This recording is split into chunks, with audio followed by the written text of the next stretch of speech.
I'm Emily Ehman here for volleyballmag.com with Texas junior outside Logan Eggleston for part 2 of our interview. If you didn't catch part 1, I don't know what you've been doing. Go check it out on social. Go check it out on volleyballmag.com. That was a little more volleyball heavy. And now I kind of want to get into some more personal questions. So to start, I listened to you on Julianne Johnson's podcast where you talked about a quote that meant a lot to you, which was, sports are an avenue to get where you are, but not a destination. Why does that quote mean so much to you? Yeah, I think I actually learned that in a class my sophomore year. One of my professors just said that, we have to make sure we're using our sports to get us to where we want to be. Because, sports aren't always going to be around forever. Like, obviously, we can have great careers and really, get places, but you're going to hit a point where you can't play your sport anymore. So you have to make sure you're using all the resources around you through sports to kind of set yourself up for success after you're done with sports. And so that's like kind of my goal while I'm in college. Obviously, I love playing volleyball and I want to play for it as long as possible, like literally as long as possible. But I'm trying to make as many connections, use my resources to like the best that I can just to prepare me for when I finally have to like hang up my shoes one day. You also talked a lot about empowering others and helping that next generation of athletes. How have you thought about kind of what you want to do with that? So growing up, I always had so many people that I looked up to, like in my club and just in my community. And like, they just kind of helped shape me as a player and as a person and just gave me so much advice getting to where I am today. And so I'm so thankful for them. And like, I just kind of want to be that person for other people. So I'm always responding to like my DMs when people DM me asking for advice and stuff like that. Like, I think that's just one way. Like, I love when people reach out to me and like want advice from me. So I always try to respond to that. I'm also like starting a podcast. It'll be coming soon. I've been so busy just with like online school was a lot more than I thought it was going to be.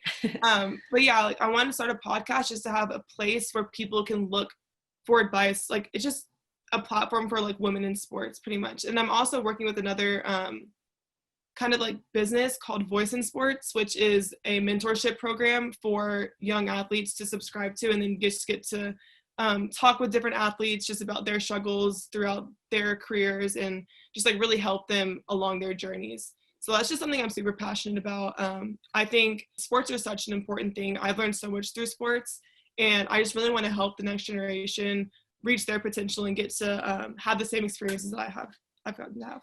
Yeah, well, I mean, for those listening, if you want advice from Logan, shoot her a DM and she'll get back to you. I'll get back to you, I promise. All right, your team's Black Lives Matter video in response to racial injustice in the country reached hundreds of thousands of people, said September, and I believe you actually helped write that script. So what did that mean to you to have your words reach such a large audience on something that you're really passionate about? Yeah, it meant so much to me. It was, again, something I was really passionate about. I had so many conversations with so many different people over the summer just about everything happening, and so I really felt like I needed to use my voice as an athlete. Like I know I have a pretty big platform to kind of just push a message that I think is super important. And then also like, I'm just so grateful for my teammates and how like open they were to having these conversations because they're really hard conversations. There were, a lot of tears, a lot of just like confusion and a lot of explanation that needed to be had. So I'm just really grateful that they were so open to like allowing this video to happen and allowing those conversations to happen. But it just means so much to me that like my coaches and our media team wanted to actually hear my voice and like what I wanted to say rather than just, some super scripted, like everyone's doing it. Cause that just makes it so much more powerful and so much more personal. So yeah, me and Asia and Neil wrote the script together. We had a lot of things we wanted to say. There's again, so much happening, but I'm just really proud of how we kind of condensed it down to making such a powerful message. And I'm so glad it got, out to so many people. For sure. I mean, it seems like the response was huge. You had people like Maria Taylor tweeting about it and all these people that are so important in their fields and so well known. And it seems like you guys reached a way larger audience than just your fan base, which is something that, not a lot of other schools can say. I know that you guys have a big platform, but that still means a lot. Yeah. And all that like validation from people and all that support just really made me feel like I was doing something right. Like, obviously I want to be on the right side of history, and I really think like pushing that message is so important, but just hearing so much support and so many people behind us just really like kind of gave me that like validation that I needed, that like I'm doing the right thing and I just, not worry about any hate that's happening and just kind of continue to push like what I believe in.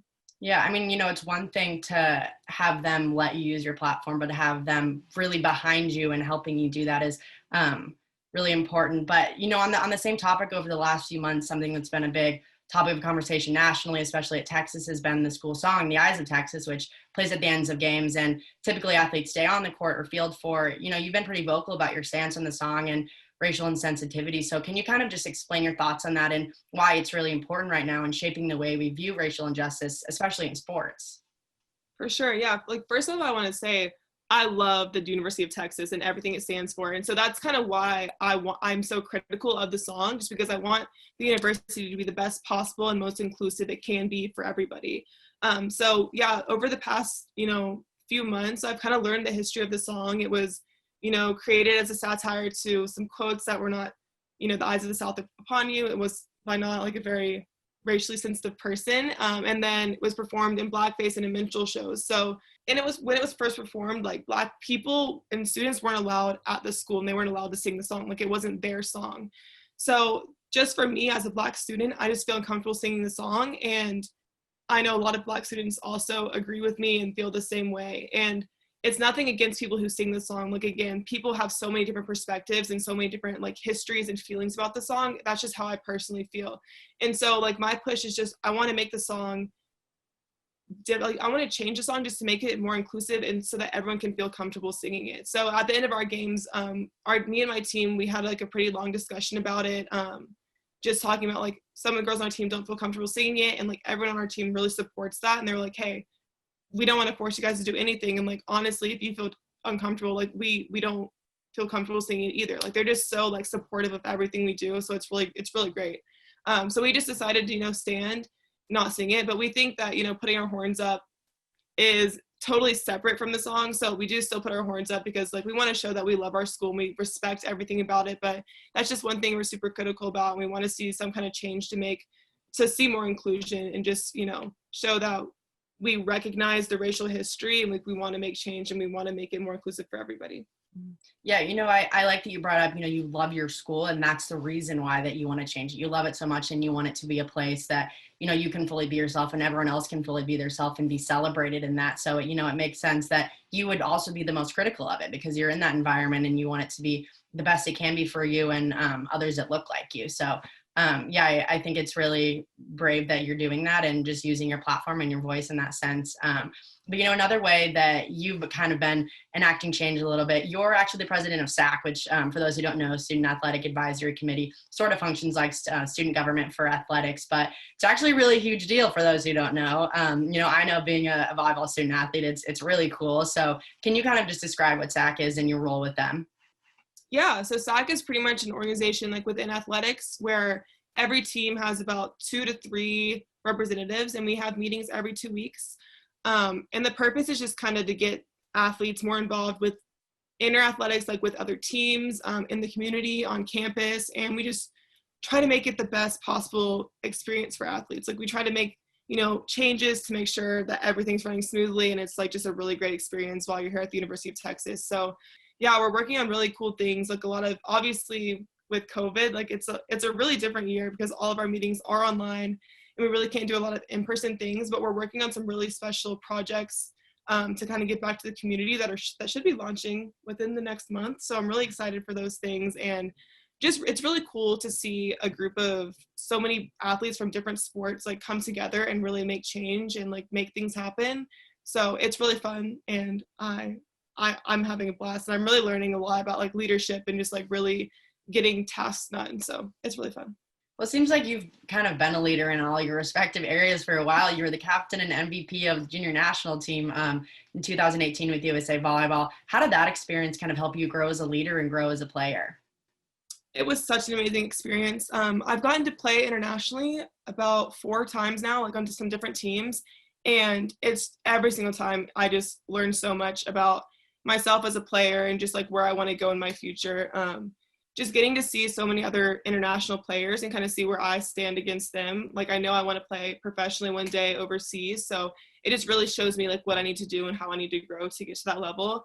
And then again, just getting to play with so many different girls, like from our country. Like, I'm trying to think, last year we had girls from like so many different colleges and so many different programs. So like we were all like super different. And it was just really cool to see how I could like lead and kind of like bring everyone together to kind of get the goal of winning. So it was just really fun, a really fun experience, but then also just so eye-opening for me. and just helped me make so many connections with people. Like I have friends all over the country, literally like every single college now, we talk all the time. So it's just really cool how those opportunities just like helped me grow so much as a person. And I'm so glad that I've gotten those opportunities, because it just really showed me, you know, I want to play in the national team one day, and it kind of showed me the expectations for what that will take and like what I need to do to get there. And then same with playing professionally, kind of like how I need to be on the court, like what my voice needs to look like how I need to play to like really get to that next level. Yeah, I mean, you know, it's one thing to just be on the team, but then be the captain of that team, and you're dealing with so many good players and so many different personalities, and bringing them all together. That obviously takes a lot out of you as a leader, and you know, you learn so many good skills from that. So it really seems like that helped you a lot. Exactly, yeah. And like on those national teams, like everyone on the roster is such an amazing player, and so you really have to make sure you're managing everyone on the team, making sure they feel like they're a part of the team and like they're important to the team. And so I think that's one thing I really try to focus on, is just making those connections with everyone and kind of ensuring that like they know how important they are to the team and how much they're bringing, even if they're not on the court all the time. Like there's just so many important times when they might get thrown in the game and like make big plays for us, and then it's just like that much more fun when you like let them know like, hey, you're going to make this big play, and then they go out and do it. So it makes you really happy, you know, to see other people succeed like once you've made those connections like as a leader. So it's been awesome. All right, to finish up, I want to know, is there any significance behind number 33 on your jersey? Yes. Okay. So my dad was knew number it. 33. Yeah. I feel like, okay, 33 is a pretty common number, but for me, so my dad played basketball in college at a really small school called Emory and Henry in Virginia. And he was number 33, and he was like really good. You know, he told me he was really good. He was like, I was like 13 All-American. I was like, okay. So he's been 33. So he's always been Logan, like, you should be 33.